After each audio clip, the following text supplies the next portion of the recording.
third law of motion. So what is third law of motion?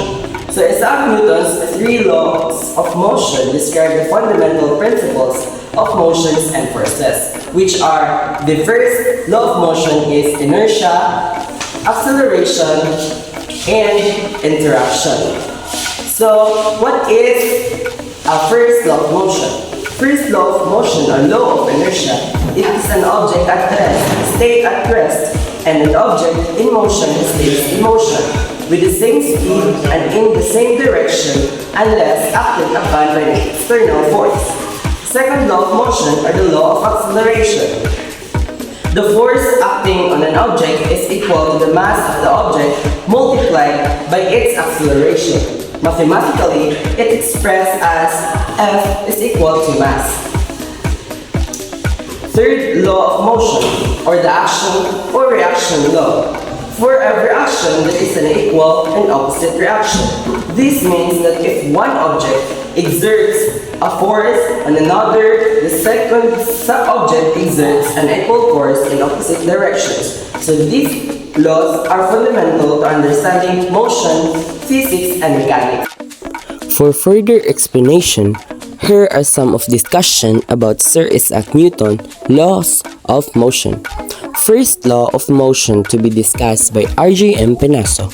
Second law of motion to be discussed by Ashley and Yankee. The third law of motion to be discussed by Justine and Cherry. Hey everyone, I am R.J.M. Penaso, and today I will be discussing the first law of motion. So what is the first law of motion? Law of motion or law of inertia. So, have you ever doubt na yung mga nakahinto ay gumagalaw at yung naman gumagalaw ay huminto? So ngayon, tatalakayin natin kung ano ba talaga ang inertia. So what is inertia? Inertia is a property of a matter by which it continues in its existing state or rest or uniform motion. So, meaning, yung mga, ito ay isang kakayahan na yung mga bagay na hindi gumagalaw ay patuloy na hindi gumagalaw. Or for example, isang cabinet, no? So, ang cabinet ay, kung atay mo siya kaayos, so, kung wala yung force na mo ano sa iya, hindi na siya mo, paano, liko. So, kung di na rin masulot, an object at rest will remain at rest unless acted upon by external force. So that is inertia. For example, In first example, we have here a water bottle without border. At nakita natin na sa pangkalawang example ay biglang huminto ang water bottle. Saan kaya galing ang force na nagpahinto at nag-change ng direction ng water bottle? The answer is correct. It's from the book.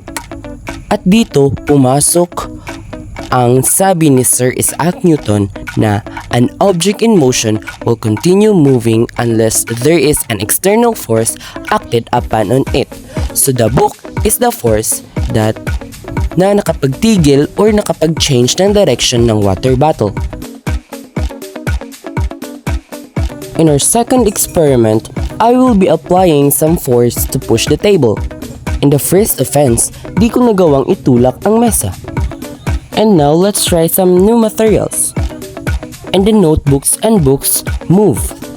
At dito rin pumasok ang sabi ni Sir Isaac Newton na an object at rest will remain at rest unless acted upon by an external force. And that's how you define inertia. And now, let's dive into second law of motion. Good day, class. Today we're going to discuss Newton's second law of motion. Now, let's move on to Newton's second law, which explains how force, mass, and acceleration are related. The law is written as force equals mass time acceleration, where F is force, measured in newtons, m is mass, measured in kilograms, a is acceleration, measured in meters per second squared. This law tells us that the force acting on an object is equal to its mass multiplied by its acceleration. In simple terms, The heavier an object is, the more force is needed to move it. Also, the greater the force applied to an object, the faster it will accelerate. Ma'am, can you give us an example? Imagine you're pushing an empty chair and a fully loaded one. Which one is easier to push? The empty one. Exactly. That's because it has less mass, so it requires less force to accelerate. But if you push both chairs with the same force, the empty chair will move faster because it has less mass. So, to summarize, Newton's second law tells us that the acceleration of an object depends on its mass and the force applied to it. The greater the force, the greater the acceleration. But if the object has more mass, it needs more force to move.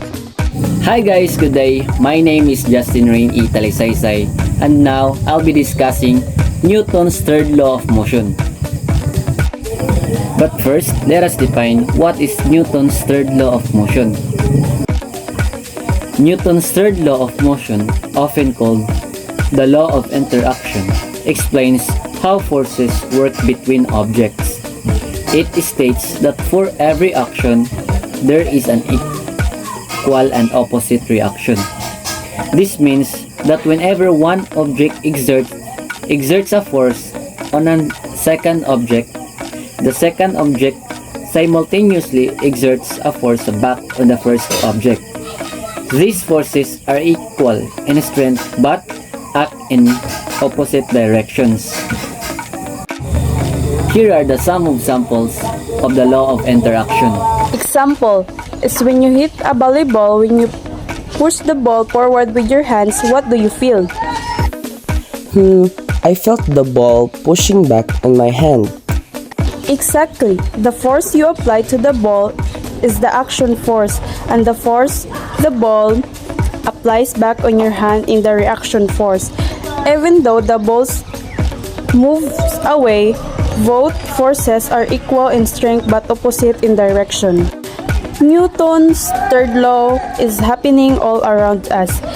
Even when birds fly, their wings push air downward and the air pushes them upward. So remember, forces always come in pairs, acting on different objects, but they are always equal and opposite. Always remember the two important things is the object in motion and the object at rest. And force is equal to mass acceleration. And that would be all. Thank you.